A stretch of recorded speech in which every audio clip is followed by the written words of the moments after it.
Wait till everybody gets into the room. We're going to talk about currency. We're going to talk about money.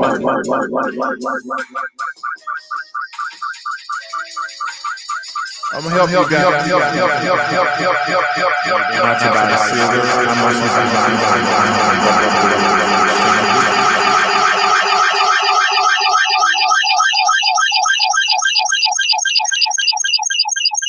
amazing. But anyway, let's get into the discussion. I don't want to keep you long here, but tonight we're going to discuss silver, NFTs, and money matters. Okay. Now, first and foremost, again, I'm going to punch over to my alternative channel where I'm giving intelligent thought and critical breakdowns. And the name of that channel is Not My Idea. So you guys go ahead and subscribe to that. And I'm doing short trips right now with about short trips with intelligent thought, or just kind of things I'm reading. Okay. But anyway, so let's first non-foldable tokens. I know this has been a very hot commodity for a lot of people to get into, and people are seeing the value. I just saw a story that Justin Bieber bought some sort of tokens, coins of Ethereum. Let's say 500 units of Ethereum, which was worth something around $1.3 million. And I was just like, okay, so NFTs are worth it. No. Digital currencies are always teach you guys how to make money with those things. Digital currency could be deleted because it's kind of like money. Hopefully I can calm down that echo. Make sure I calm down that echo. Give me 1 second. All right. So with that being said, we have to look at currency in a whole new matter. Okay. But like Tree just said, if you take pictures of someone's NFT, then you essentially have that NFT. Now, you may not have the value, but you have that art, okay? You have whatever that NFT is, because those NFT are encrypted and they have a marker on their within their digital ledger, so to speak, that transaction, so you know it's an official, authentic NFT, non-fungible token. So, ladies and gents, we're going to read how confusing NFTs are. Essentially, because people just say, "Yo, NFT, yeah, it's like a non-fungible token. It's like having a license on a digital asset that's one of a kind, right? You have this art, you have this graphic, you have this animation. Who knows, right? You have its license and the digital hard copy of it, and it's worth something if somebody else wants it, or if you try to resell it." But when they try to define NFT, and I'm just going off with The Verge is saying it's not a reputable financial site, but I just want to kind of help you guys to understand how confusing this could be, right? So as we're looking at this, it says non-fungible more or less means that it's unique and can't be replaced with something else. It says Bitcoin is fungible, right? That is not non-fungible, because non-fungible, again, non-fungible more or less means that it's unique and it can't be replaced with something else. They said, for example, Bitcoin is fungible. Trade one for another Bitcoin and you have exactly the same thing. It's kind of like trading $1 for $1 in America. You have the same thing. A one-of-a-kind trading card, however, is non-fungible. If you traded it for a different card, you have something completely different. You gave up a Squirtle or something, given some silly as example. Now, how do NFTs work? Listen to this. At a very high level, most NFTs are part of the Ethereum blockchain. Ethereum is a cryptocurrency like Bitcoin or Dogecoin, but its blockchain also support these NFTs, which store extra information that makes them work differently from, say, an Ethereum coin. It is worth noting that other blockchains can implement their own versions of NFTs. Cut and copy. NFTs. So the question you have, because of my demeanor, you may say, well, do you support NFTs? Well, I think there's value. I think there's money inside of NFTs. I will look forward to seeing how NFTs can be marketed to a point where you can actually profit from it, right? Because you essentially can make an NFT. You can create an NFT. I've seen content creators, I've seen moguls get with a computer engineer or designer or whatever you call those guys who can make them, crypto engineers, right? And make their own NFTs and then try to sell it to people. I mean, so is this art, right? It's animation, it's information, it's data. So you can essentially make your own NFTs and make money. Because here's the thing: you're gonna go out and buy an NFT, but it's of someone who created it, and they market it to you to say, "Hey, over time, this is going to be worth more than what it is," or is it? I think these are some of the things we have to look forward to. These are some of the things we have to understand about NFTs in general. And last but not least, I'm going to harp on this bit. It says here, what's worth picking up at the NFT supermarket? It says NFTs can really be anything digital: drawings, music, your brain downloaded and turned into AI. This is stupid. But a lot of the current excitement is around using the tech to sell digital art, even though it can be music, right? And people saying, you mean like people buying my good tweets? Do people really think this will become like art collecting? Absolutely. I think it's going to be better than art collecting. I think it's going to be better than art collecting because I think you can go really far in creating digital assets, either music, art, or even maybe a 2-second video. I've thought of that. NFTs can probably be a 2-second video, right? Some unique, attractive design that someone creates, okay? And people think it's worth something. See, when it comes to art is only worth what people make it worth, right? People actually put value on things. Like take for instance this calculator. If they came out with a $10 price tag of this calculator and no one bought it, the price would drop on this calculator. And then when people, the consumers, the buyers, are satisfied with the price for the mass majority who wants this item and they have that cash, they're going to purchase it. See, we set the amount of things on, whether it be products and merchandise and services, right? High end, high quality, high level service products, merchandise, etc.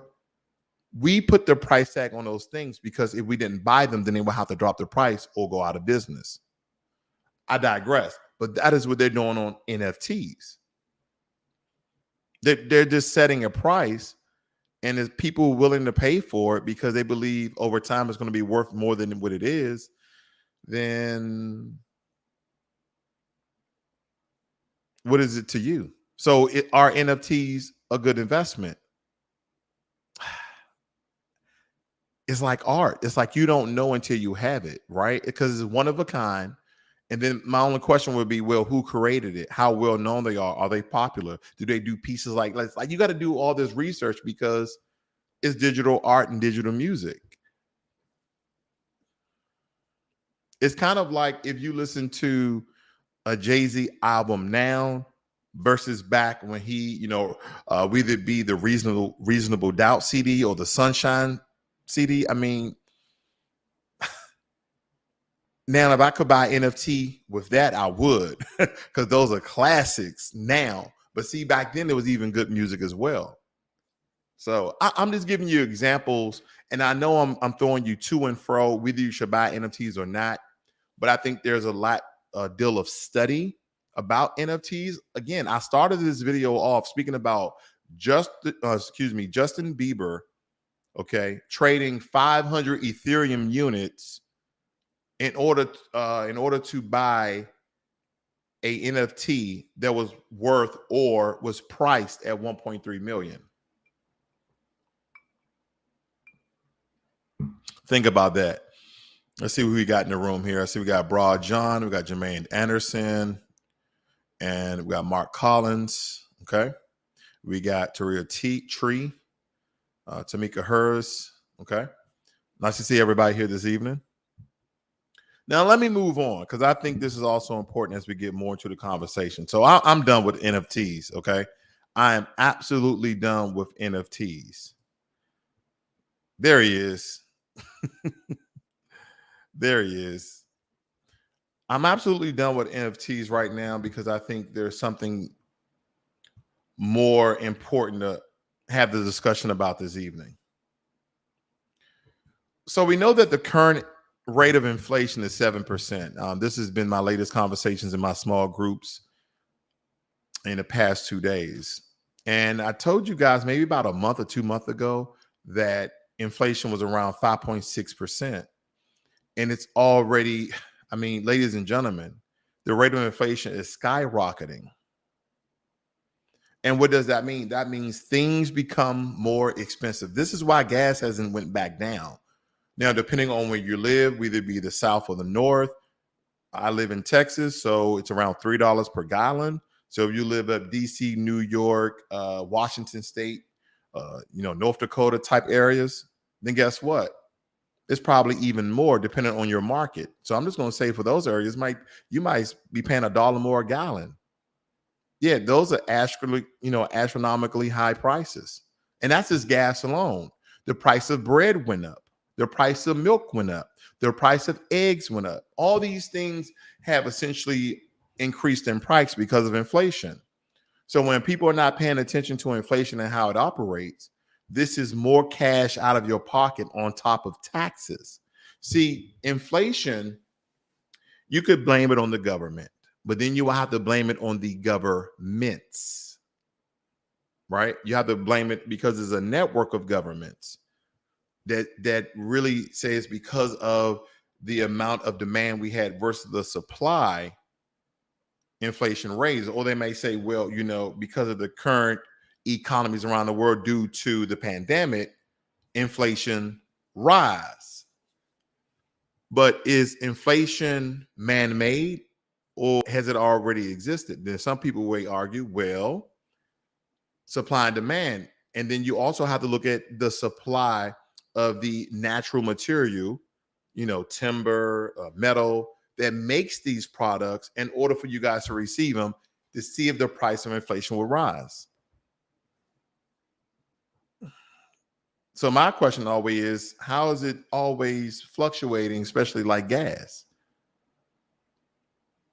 It's $50 a barrel. Now it's $100 a barrel. Well, how much gas do we have in the world? Nobody knows. So they can control it. Nobody really knows. They do estimations, right? But they're always finding new pockets of oil and natural gas, right? And then they mastered, because during the Obama administration, he pushed the narrative and technology of fracking. Okay. So they're now fracking what used to be throwaway skirmishes of oil. I don't know if I use that right. Not skirmishes. Spits or spills of oil, really small amounts. I'm no expert. I'm just telling you. But let's move on because I have some products on my table here I want to show you guys. And I already know how people are going to respond because this is the world that we live in. Our society tells us that we should be more important with paper than metal. Think about that. The government, whether it be state or federal, social media has you more involved, has you thinking that paper is worth more than a metal. What can you do with paper except the only great use for paper, okay, is writing on it and starting a fire. That should tell you that it's pretty much worthless. I mean, to me, if you really think about it, glass is more expensive than paper, right? Somebody gave you some paper, right? Think about this. Stay with me. I don't want to lose you guys. Someone gave you some paper You be like, what am I gonna do with this?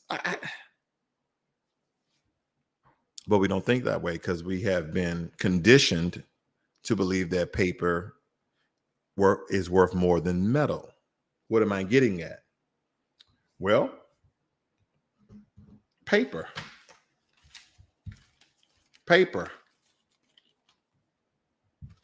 Automatically you're saying, wow, that's a lot of cash. But what if I told you it's worth nothing? But what if I did this and I asked you, I said, which one would you take?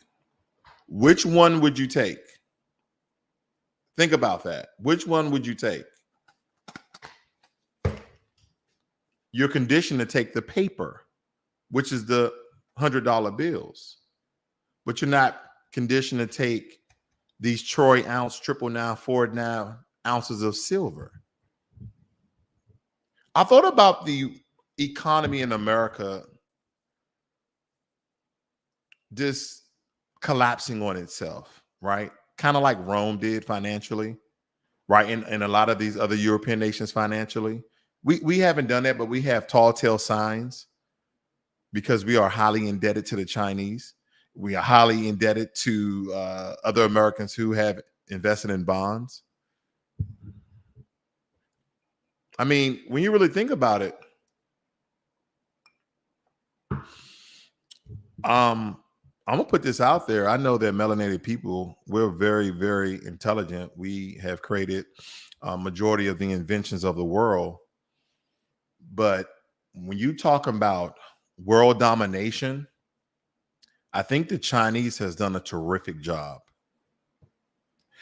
You know, and I don't say that no pun intended. I say that with all seriousness. I mean, very serious. They have figured out how to dominate the world. And when I mean that, some of you are thinking about force. No, I'm thinking about economically. I mean, China has rose to power in a short period of like 20 years. I forgot where China was 20 years on the GDP level. If I just type in China 20 years ago, I mean, the numbers are staggering.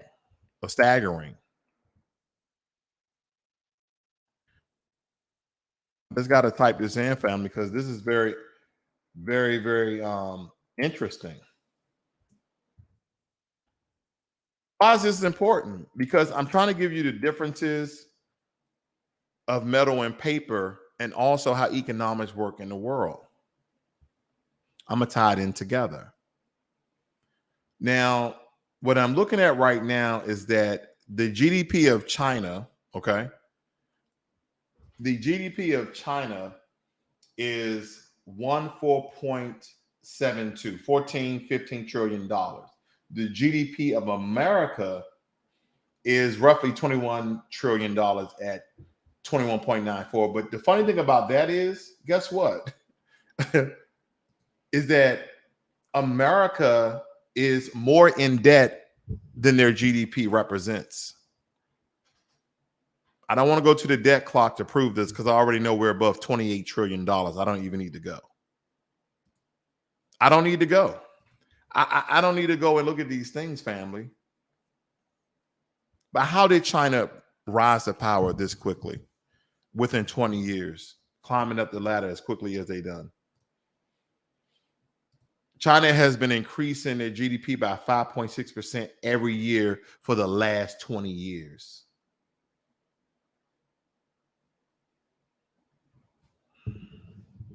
That is because they have been the world's #1 manufacturing and production in the world. Everybody buys from China. Everybody, even the Chinese. Everybody in the world. Sometimes, every now and again, you'll see made in Germany, made in Korea, made in Japan, made in Singapore, made in Malaysia. Every now and again, made in Taiwan. Every now and again. But 90% of the products that you guys look on the bottom, or, you know, even this box maybe have made in China, you know, Here's a Staples calculator. It says made in China. Everything. I'm gonna just look at the $100 bill. Is this made in China? Who knows? Who knows? I'm just saying. So they are the world's 90% production makers, and then again they control us. Well, I won't say they control us. Some people may not believe they have influence financially in America, but when we are indebted to someone, I would like to believe that they have some weight, they have some movement. I know a lot of people believe that the Vatican and the Pope, and over there in Europe and Italy, that they have a foothold in America as well, that they essentially control what goes on here in our government. I won't say that's conspiracy theory because I've done a lot of research on that, but I don't want to go too deep on that too soon. But back on it. Here we go. Family. What's real money, right? As I showed you before, you got all this cash, and automatically some of you want this money, right? But you don't want this money. This is paper, family. This can burn up. And this is not world currency. No. These are world currencies. These are world currencies. And I'm just getting these coins out for you guys here. And I'm going to show you. I'm going to break this down. Take, for instance, this coin. This is some of the things that you guys look out for is 1 troy ounce. You see that? 1 troy ounce. And then at the bottom, you have 999 fine silver. So when you're buying your silver from exchanges, and the one I go to is American Precious Metals, they're also JM, JM Bullion. And then also you have this one as well, Money Metals. Okay. A buddy of mine gave me this as a gift. I have not forgotten. A very, very beautiful gift. He's given me, I forgot, over 50 or 60 coins of silver. Okay. We're talking about money, cash money, because you can always trade those in. Silver, if any government's financial economies fall, or we may all fall together, then silver is going to be the currency that we deal in. Okay. Silver and gold is going to be the currency that we deal in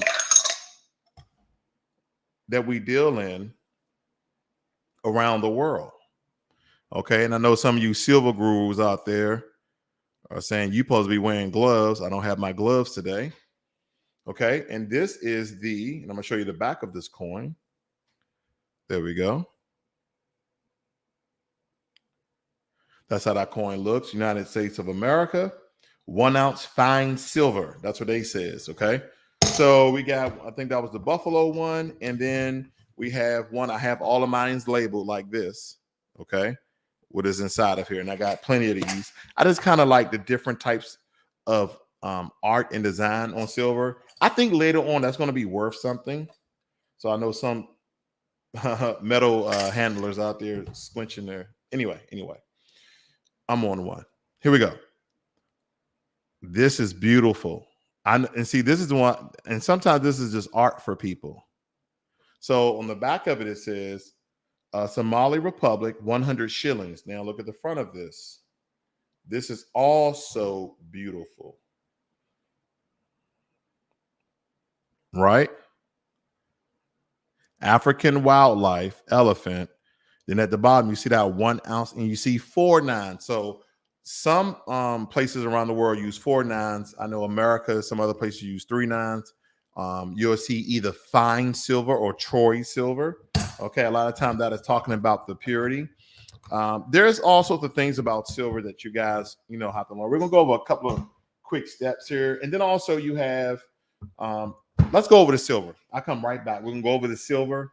I saw this good website. I want to go over some stuff, how to check if silver is fake or real, because that's a big thing that you have here. This is a platinum ring. I don't really see a stamp inside, but the stamp doesn't make it real, ladies and gentlemen. Growing up, I remember I bought this fake gold chain, and I know my uncle told me, "Hey man, always make sure you see the 14, 18 karat gold." And And I said, yeah, man, let me check the here. He said, oh man, that's real, that's real, that's real. All to come to find out is just some little metal piece, and me not even thinking about it. Yeah, stupid. I know. But anyway. So here we go. It says here, let me back up. One of the best and easier ways to find out whether the silver jewelry you own is real or fake is by checking the label on the jewelry. Now, this is jewelry, not coins per se. And they're talking about sterling or sterling silver, 92.5 or close to pure levels. Then also you'll see the 800, 900, or 925 stamp from international sellers. Now, this is a peculiar one, the ice cube test. Another easy method to check whether the silver is pure or not is by using ice cubes. This method is ideal for testing silver coins and other silver items with flat surfaces. Place an ice cube on a silver coin or flatware. If the ice cube melts quickly, then the metal you own is real. Silver has the highest thermal conductivity, and when you place an ice cube on silver, it will melt at a faster rate. Although it melts at room temperature too, it will melt faster. Okay, we got it. Also, the bleach test. Bleach can also be used to check the authenticity of silver metals. Just place a drop of bleach on the silver item. If it tarnishes after coming in contact with oxidizing chemicals like bleach, then it is real silver. Real silver will turn black when exposed to bleach. Okay. And then you got the weight test, the magnet test, the ring test. So you have all of these tests to essentially test silver to see the authenticity, where I just buy from exchanges that are reputable. Like I showed you, I shop at AmericanPreciousMetalExchange.com, and I was going to show you guys some more silver so you can see at a better focus rate here. What am I talking about? Focus rate. Anyway, so here's the American coin at 1 ounce, and you see fine silver. Okay, you don't really see the 999, but that's what America has done with their silver coins. Okay, representing liberty and freedom. Let's see here. Here's another one. The one I just showed you is the African wildlife elephant, and what you'll see here, 1 ounce, 4 nines. Okay, and then the other side of that, you have the Somali Republic and 100 shillings. Okay, I'll show you one more. This is a very beautiful coin. I have this downstairs as well. I think this is Australia. I'm not, I think I forgot. Here you see fine silver, FYN fine silver. And this is 1 ounce fine silver R1. Okay. And then on the other side, South Africa, that's what it is. You have South Africa in there in Afrikaners, and then you have South Africa here as well. Amazing to me that on South Africa, there's a white man on their silver, but I digress. So, ladies and gentlemen, if you have any questions at any time, please put them in the chat. I will address them. And then very quickly, we have this as well. We have a silver pen, a silver coin, a silver spoon, a silver plate, and a silver ring. So you guys can definitely pause the video. When referencing this later on, I'm going to move on because I think it's important. I think it's important that we cover this because hopefully I can get people's mind around it. Now, as I was showing you earlier, I was showing some $100 bills. You guys ever heard of the silver certificate? The $1 is payable to the bearer demand in silver. So this is the $1 silver, and you don't really supposed to touch this. So I'm just going to, I want you really to see this. Let me pop this out. There we go. There we go. And this is an actual $1, but it's a $1 silver dollar. Well, how can I say this? $1 is in silver payable to the bearer. So supposedly this is worth 1 ounce of silver, right? And this is how it looks. Now it looks a little bit different than a regular $1 bill, okay? Because if you notice right here, what that says, this certificate is legal tender for all debts, public and private. The same thing's on a regular dollar bill. Now, what make this significant is at the very top of it, in the middle, what do you see? You see silver certificate. You see silver certificate, right? And then on the back is the exact same of a regular $1 bill, okay? As a regular $1 bill. All right. So that's the same. Now, me personally, I got, educated and informed on these, and that's why I bought a couple of these. But then someone changed my mind. Now I kind of want to trade them in for silver. It's because if this government falls, and I don't want it to fall, okay? I just want to put that out there. I'm not being doomsday director. No, I don't want that at all. But what would be the world's currency? Because we fall, America's holding a lot of people up, and a lot of people holding America up. But America is one of the major components in the global economy. So if we fall, it's kind of like Rome. When Rome fell, a lot of other countries and nations fell because everybody was invested in Rome. So just like Rome, America, a lot of people are investing in America. America's investing in a lot of people. So if America falls, so does pretty much the world economies. Again, I'm not trying to be a doomsday director, but this piece of paper is not going to mean anything. That's because socially, economically, federally, and on a state level, we have been manipulated in some sorts and conditioned to believe that this piece of paper and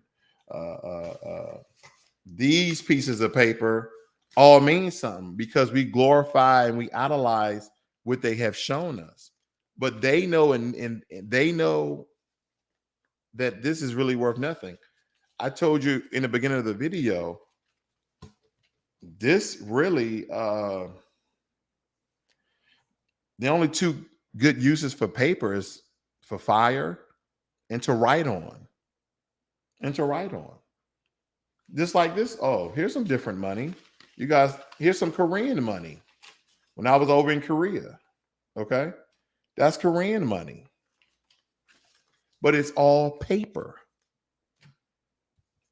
Paper. Now let me show you another form of what we believe is money and currency. And it's the wrong ideology that we have been conditioned once again to believe. Got my little black thing here. Look at this. Credit cards, plastic, right? Everybody wants a black card. I got all these credit. That's what I got. Plenty of them, right? All of these represent in some form or way poverty. In some form or way, poverty. Because if you have one of these, most likely you've used one of them. That means you are in debt. Now, granted, I give plenty of tips and tricks how to use your credit cards in order to maximize, rewards and benefits from different organizations. Also using your credit card to even start a business to make more money. So I'm not saying credit cards are bad. I'm saying how they present credit cards to be in order for us to essentially believe that plastic and paper is more important than the real metal. And I had this conversation with people before, and they just can't get over it. Well, we're not using that, and who knows when that's going to fall. But this is another way you can leave generational wealth. See, land is gold. I got it, because there's no more land. Well, the minerals and metals that are in the land are exactly the same. Think about it. No more metal is growing. You get what I'm saying, family? No more metal is growing, just like no more earth is growing. So with that being said, not only the ground is gold, but the metals in the ground are gold as well. Just depending on what metals. Gold, silver, platinum, palladium, and copper. Now, granted, I know there's some other metals, believe iridium, some other that's worth some money, but the major currency Worldwide, the exchange will be silver. Now, big purchases, maybe like a home, maybe like a car, people are going to say, yeah, I'll take your gold, right? Because they're dealing in high currency. And right now, I believe an ounce of gold is what? I didn't look at it currently, but I think an ounce of gold is what? Anywhere between 13 and 1500. And I believe that you should get some of them as well, but I definitely believe you should have more silver than gold. I digress. Gold is around $1,800 per ounce, and silver is $22.59. Palladium is $9.50, and platinum is $9.50. So these are essentially some of the things that we have to look at as we are understanding the difference between paper, plastic, and metal. Whether it be digital currencies like cryptocurrencies, that's important as well. But you have to protect yourself just in case. And some of you believe because you just have a bunch of silver laying around that is not worth anything, the government's another fall. But at the end of the day, if you continue to pass this from generation to generation to generation, you have essentially built generational wealth. And then guess what? If you need it, you will have an opportunity to spend it, because this will go back to how exchange currency and bartering actually started. And that was through precious metals. Okay. Don't forget, the Europeans took on the African currency, that gold, silver were very, how can I say, were very limited. So they started to put silver and gold into circulation in certain currency, in certain nations. And that's what we were using. See, we were the first ones to wear a purse. So if you look at any like Greek, Roman, English sort of movies, they'll refer to their wallet as their purse. It's like a satchel that they held some of their money in, or bag. Right now, see, things come in 360. Now it's all, I'm trying to get the bag. Well, back in the day, they used to have money in bags like this, and they used to tie them on their hip and then give people a piece of gold or a piece of silver. They had gold and silver using that as currency. Now we know that Africa, even today, is the richest land on earth, but with the poorest people. We're not going to get into we're not getting into the East and how they are manipulating, controlling, killing Africans and taking over their governments economically. We're not going to get into that. We're not going to get into that. And that's not even alleged. We're not going to get into that tonight. Okay. But Africa is the richest land in the world. Okay. They literally have every metal, every fossil fuel in abundance. Okay. In abundance. And their soil is rich and nutrient dense, where they can grow pretty much anything. Okay. But somehow Western and Eastern powers have somehow manipulated and control Africa to make them one of the poorest continents in the world, the poorest continent in the world, and have people living in shanty towns and ghettos and cheap metal homes and starving. How are you the most plentiful land on earth, and yet you're the poorest people? So I know there's Western and Eastern interference heavily, because don't forget that European powers just started to liberate. No, they didn't free you. They just kind of gave you your independence. There we go. They gave you your independence. Most African countries in the 60s, I believe, late 50s, early 60s, mid 60s. Yeah. I just think about this thing, family, because working in finance, you really have to understand how money moves and how money works. Now, granted, this is only one small component of how people essentially earn money. Because right now we have all different forms of currency. We have metal, we have plastic, we have paper, we have digital, right? And when I say digital currency, I'm just saying that more times than not, family, you have a debit card, you get paid from your job, they deposit that into your bank account electronically. Then you go shopping or whatever you're going to do with your debit card or your credit card, right? You never touch real money. You never touch paper. This, and again, I'm sorry, this is not real money. But you know what I mean? It's real $100 bills from America that was stamped at the Treasury.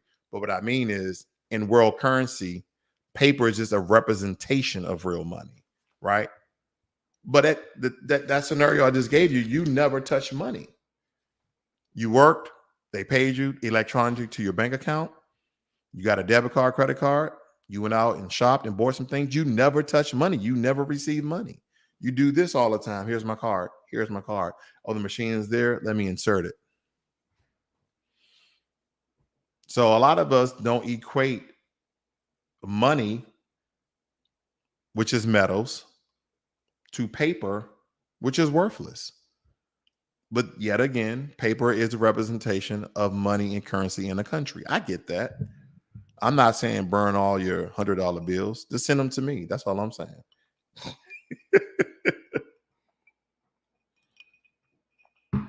Jermaine Anderson asks, do you think that the silver dollar bill is a good investment? I do not. Here's mine right here. You can read at the top. It will say silver certificate. I do not believe this to be a good investment. Again, when I first was doing all of my research years ago, silver certificates were just as good as silver, and you have a certificate to back it up, blah, blah, blah, blah. It's government backed. I had a conversation just recently, I think about a week or two ago, and we were talking about silver certificate, and the dude was like, man, that's worthless. He said, think about it. If the government collapsed or they deemed a dollar, they decommissioned the dollar, they say, hey, we're going to a silver and gold currency because that's what they're going to go back to. Because that's why you see a lot of rich people with the old school silver platters. Same thing they used to do back in Europe is they'll give up their silver spoons and silver this and silver that in order to trade and barter and buy things. So when we look at currency, that's what you're looking at. So at the end of the day, this is representation of a silver coin. It's not an actual metal, okay? Because somebody may look at all this money here, right? And I say, what do you think? Which one has more value? Because if I say how much is worth more, like, no, the cash is worth more because we're on the American standard. But I was like, which one has more value? Is this platinum ring with diamonds in it, right? Small diamonds, something like a pimp. But that's the probably way you'll look at it because we have been conditioned to think so. But family, that's all I really have for you guys today. I was going to go over some news really quickly with you before we get out of here. I think we had a good discussion. I believe that a lot of things were revealed here. Hopefully it changed your mind state, how you look at currency, GDPs, economies, Africa, China, and how things are. The world's on his head. I didn't even get into the stock market tonight because we already know the stock market is plunging at a record rate. The stock market is plunging at a record rate. I mean, I am still believing buying a dip because if the stock market go away, that's a big part of the economy. The economy is not the stock market, guys. It's a part of the economy. Okay. So the stock market, crashes, people are still going to be investing to companies until the day we die. So that's why I'm going to still buy the dip. But real quick, let's see. Steve Bryan says continental vision of Africa is one step closer. Cool. Here it says Minnesota launches 2 million mask rollout. Company plans N95 type mask for kids. That's pretty cool. GameStop. What happened after everyday stock traders rock Wall Street? This is when the Wall Street Bets group. This is when the Wall Street Bets group was controlling Wall Street with like GameStop, AMC, what else? Nokia, Sony. There was a couple of stocks that was really toying with and controlling the stock market. I mean, this is crazy. Oh wow, it stays here, family. T-Mobile will reportedly fire corporate employees who aren't fully vaccinated. Okay, T-Mobile, they saying if you're not vaccinated, they're going to fire you if you're a corporate employee.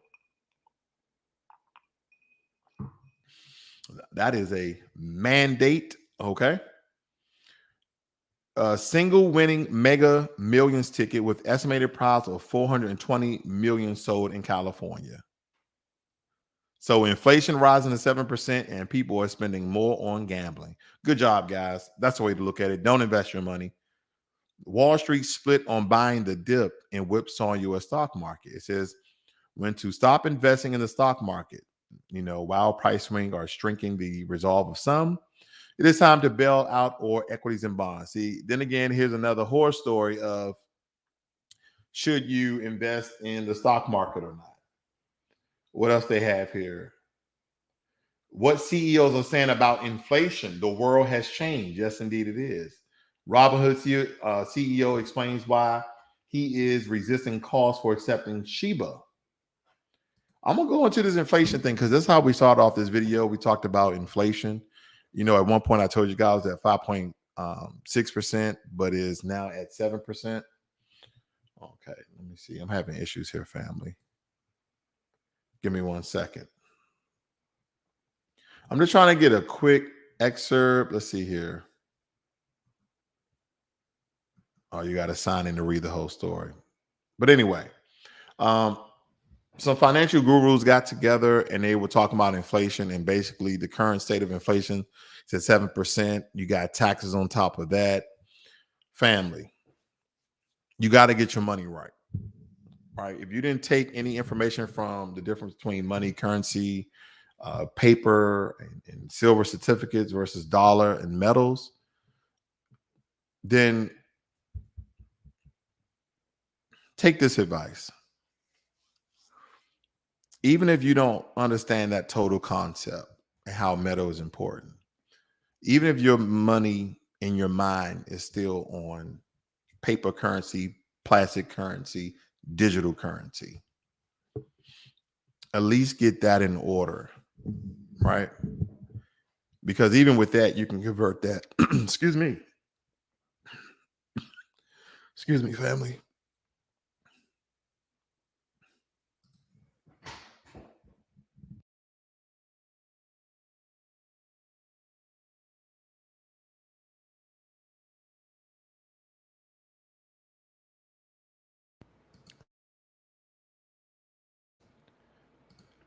We can have this discussion on that. Excuse me. Steve Bryan says Mel just kicked France to the curb officially. Oh, Mali. I read it wrong. Mali I read about that. No longer using French francs, and French is no longer official language. Great. And just so I end here, I'm in here, guys. About to reach an hour, and I'm losing my voice for some reason. This is my advice to all the African countries, right? Where the cradle of life is, where life started. Where people that look like me were the original and first people of the world. You should separate yourself from a cultural view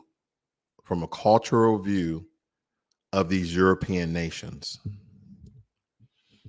Because the way you conduct your economics, the way that you even conduct your justice systems operate in a European manner. And I believe that you need to go back to your roots prior colonization. I remember Kenya not too long ago, the Kenyans, they stopped wearing the headdress, right? They stopped wearing the headdress that the Europeans were wearing. Did you know that Kenyans, the judges, the lawyer, I don't believe the lawyers, but I know the judges wore a white colonial headpiece, those wigs. when they were conducting court, but they got rid of it. And I believe, but their money is still named shillings for some reason. I think in order for Africa to move forward financially and be the global power it should be, it has to decolonize every sector of its country, every sector of the continent. You have to decolonize. You have to make Swahili and the only reason I brought up Swahili because it's one of the largest languages in Africa, but I know people in South Africa speak Xhosa, and you just have so many languages and dialects in Africa. The point I'm making is you have to make whatever your country first, right? The official language, whatever you guys naturally speak, not the colonizer tongue. That should be like a secondary or subsidiary language that people happen chance to, learn. It's like America. One of the official languages is English. We don't have a second official language. See, a lot of African countries have a second official language because the Europeans went over there. Would it be? I think the Italians got ran out, but mostly French and English. And then you also have another country on Southwest Africa that speaks. The only Spanish-speaking country in Africa is on the southwest part of Africa. But nonetheless, you have to separate yourself and decolonize your mind. That's the only way. And I do believe because of the attack that melanated people have been on since the 1400s, that the best thing for Africa really to do is to put tribalism aside and become the United States of Africa. That's really what you need to be. And just like America, we have a lot of different states and they still run themselves on a state level. But when things get out of hand, it goes to a higher court. It goes to the federal level, right? So essentially, governors are presidents of their state, right? Because they can actually tell the president, no, we're not going to do that. There's a lot of power that governors have. So it's not like people will have to dethrone themselves. They can still be someone. They can call it the president, the governor, whatever they want to call it, whatever African name they want to call it. They can do that. But that's the only way that Africa will be free. That's the only way that Africa will advance. Because a lot of times when you speak to people from Africa and the Caribbean, you ask them, why are your countries not doing financially well when you own your own countries? See, I think of it from a financial aspect, and they will say, well, the government. And I'm like, no, the people are the government. You can overthrow the government. And I don't mean physically, right? Because the one thing you're going to say, well, governments have military and government has this. Guess what the military are? People. People. So that means you have to start a movement. See, I am glad I had strong ancestors and the legacy of foundational Black Americans and descendant of American slaves that came out of slavery, fought for equal rights, equal justice. We fought for a lot of things, and not so much to be integrated, even though later on we did, which wasn't the best thing for us. But a lot of our people died in the struggle of for us being as free as we are today. We're still not totally free, but they have freed us to a point where we can be successful. We can have our own, right? There's still a great level of oppression over melanated people in America, especially Black Americans. So when you look at that and you look at Africa and they control their own countries,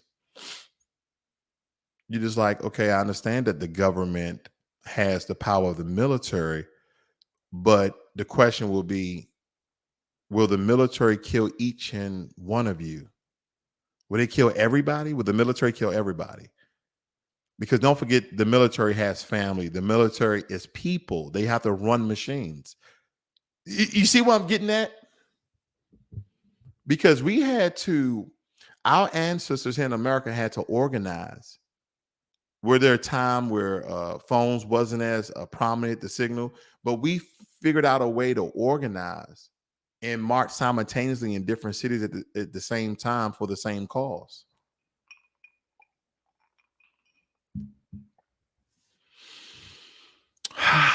You have to decolonize your mind because the Western and Eastern powers have you guys in a stronghold. And especially when you talk about the Western powers, like America as well as Europe, they physically came to your countries and control every aspect of the government, every aspect of how the country is ran. So there's some deep psychological issues that the country inherently has because of that colonization. And the only way that you can eradicate that if you decolonize your mind through stripping away white symbolisms. If you are conducting justice, if you are conducting rights in some aspects, you're conducting the way that Europeans conducted it. That's not African. You have to dismantle that. You have to do things that are just best for you. But again, you still may be colonized here, so you don't see a better way than with the way they showed you. My question is, how did your ancestors conduct justice in the country, justice in the townships? That's the only question I have. See, Brian says Jesus is keeping people from standing up to corrupt governments. I'm here. I see it. Church is strong in Africa. Well, I saw an African gentleman on a video the other day. He was stating how Christianity teaches black people to hate themselves and love the white man. The brother was powerful. He was an African brother who was stating that because he said everything that's black, they make you believe that's evil. Satan is evil, black, dark, worry, loomy, like everything that you would picture is black. Everything that, he blackmailed me, right? And think of the word blackmail, like he tricked me. That blackmail tricked me. See, even our minds are colonized with these things. So I know how it is. You have to decolonize your mind. And he was stating how everything white was right. Jesus is the light, so he must be white. Oh, wow. Jesus is white, so he must be right. He was connecting all of these things, basically saying we have been conditioned to believe that white is God, white is right, and dark is bad and evil. Could that be the reason why a lot of Caribbean and African countries have seen an increase in sales of people bleaching their skin? Could that be it? That because their minds are still colonized. And I'm not mad at anyone because when you have been conditioned, you have to have someone who has not been conditioned to pull you out of it. There's not too many drug addicts. Listen to me. There's not too many drug addicts that they say, hey, I'm just going to stop doing drugs, especially if they were addicted. They need someone who's not addicted to help and assist them so they can be clean. Another drug addict never took another drug addict and say, hey, instead of getting high today, I'm going to take you to rehab. No. So if you have a colonized mind, you need someone who is decolonized to come in and strip and pull and tug and rip the colonization out of your mind. If businesses and the way you construct contracts and services, if that was left in place by the Europeans, dismantle that shit and build it back up African. Build it back up. And I know the people, the government, we hear it all the time. Then what are you going to do? Well, they have the military. You have more people than the military. Well, we're going to die. Sacrifice. Our ancestors sacrificed. They were getting shot, killed, hung, burned,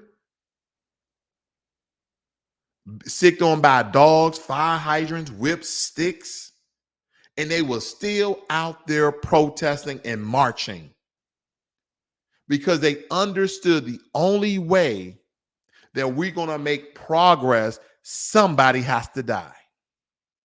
So yes, in order to decolonize your mind and strip away everything that's European so you can build up a better union for your country and the other countries beside you, you will have to unite and decolonize the entire freaking continent.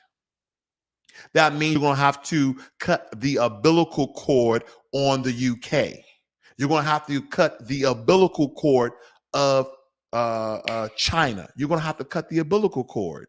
You're going to have to sever ties, and everything is going to have to be contractual, transactional, meaning that I give you something, you give me something of what I believe to be equal worth.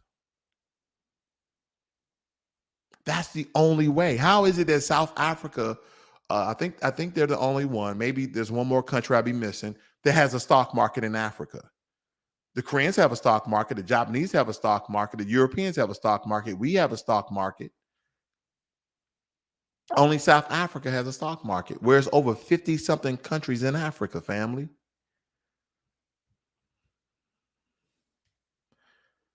I see OG Moz up in here. Good evening. So when we think about this, Steve Bryan says Africa has most of the world's true wealth in metals and minerals. I stated that before. He said that he's in Uganda, which is a good country as well. It's not poor, it's mismanaged. Right, you're by Uganda, and I heard Tanzania is just as beautiful and well organized.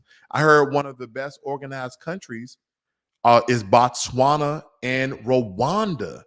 And they talk about the Rwandan, what's the fella's name?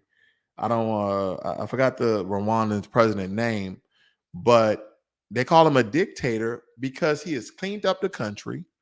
I heard he's not going around kidnapping people. I heard there's a lot of Black Americans moving on there. Okay, I got nothing to do with that. They're moving now to Rwanda. They're moving to the Gambia. They're moving to Rwanda. They're moving to Uganda. They're moving to Tanzania, because they understand that Nigeria is still in a civil unrest. There's not. They have the biggest GDP, okay, in Africa, but it's not a stable country. People are going to Ghana, but they're now saying that,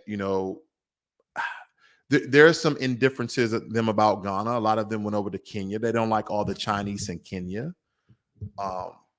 They're getting into spouts and differences with the Chinese in Kenya because the Chinese are rampant in Kenya.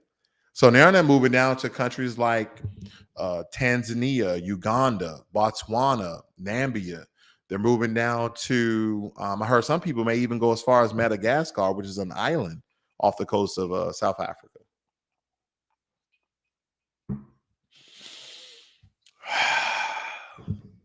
But again, family,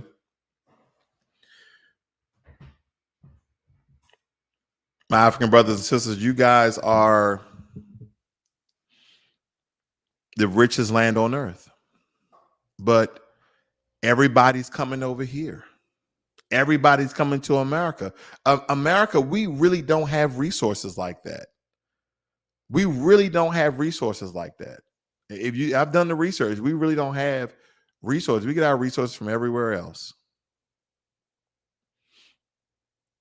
But they're coming over here, and I'm like, man, you're leaving gold to come get boo-boo. Because when people lift this carpet up, when they really lift this carpet up, family, they're going to find all sorts of things that have been hidden under this carpet. But yeah, um, um, Africa has a lot of work to do, because this is just not cultural. This is just not different countries. This is literally a mindset that a lot of these African countries who were colonized have. Their minds are colonized. Think about that, family. You're going to go to, surgery. You're going to go to the people's drugstore, some sort of clinic, and you're going to get cream, or you're going to have it professionally done to lighten your skin. To lighten your skin. Think about that.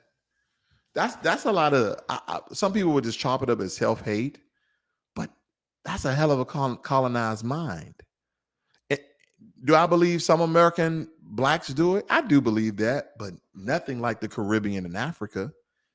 That's self-hate. That's colonization of the mind. To take off your melanation. Wow. I can only imagine. I saw Cardi B in the news the other day. Her and Tasha K got in some sort of dispute. But the reason why I bring her up is because Cardi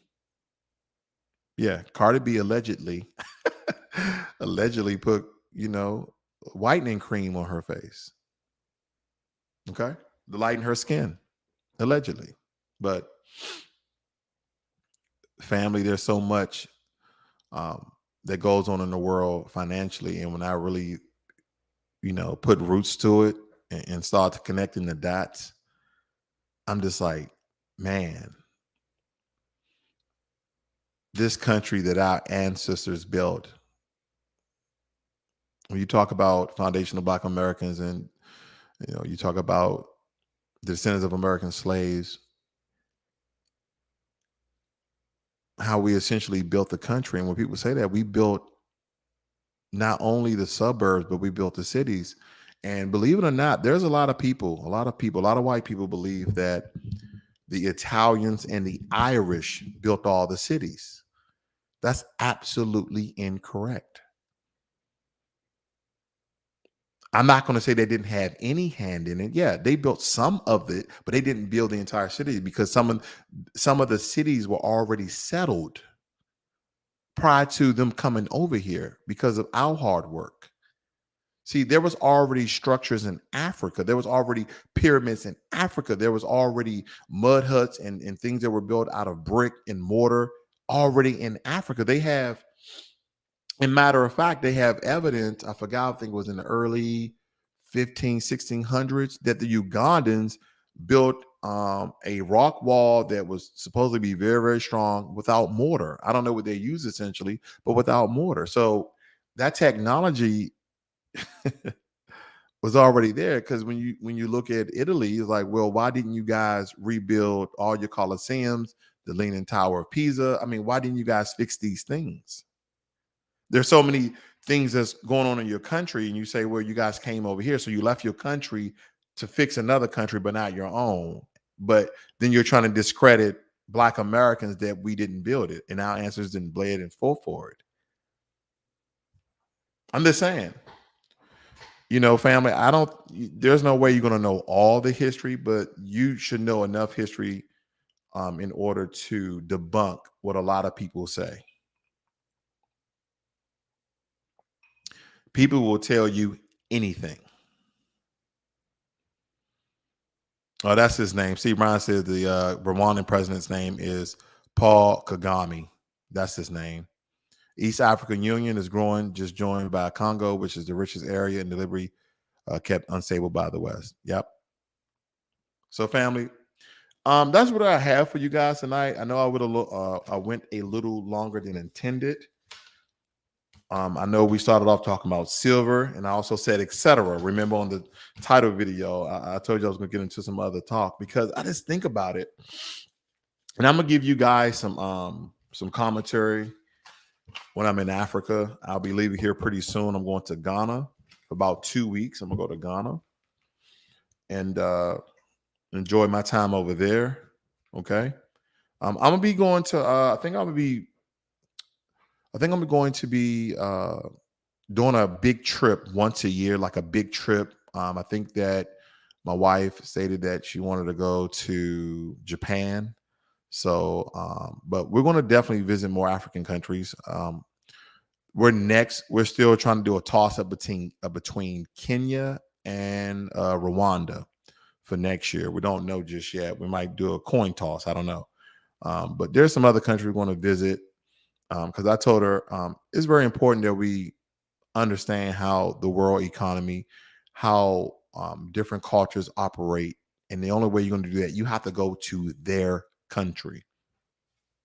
See, history and research, you can't just do it from the internet because the internet is very biased depending on who wrote, the article that you're reading, right?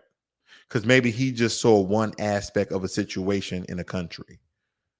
But if you're there for a year or so, you can really gauge how the people are. Like going for 2 weeks, I'm gonna get a brief overview. I'm kind of get a kind of icing on the top, but I won't know the real bare bones of the people and the culture. I just get a good taste of it, and I can speak on that. But I think about after a year or so, you'll really start knowing how the people are. Okay. But anyway, guys, you guys have a great and wonderful evening. Again, I think the next time I'm talking to you guys is Monday. Then after that, you won't see me till probably Friday. Nonetheless, you guys have a great and wonderful evening. This is Financial Literacy 101. Learn money. You got to learn that money, ladies and gentlemen, and be inspired.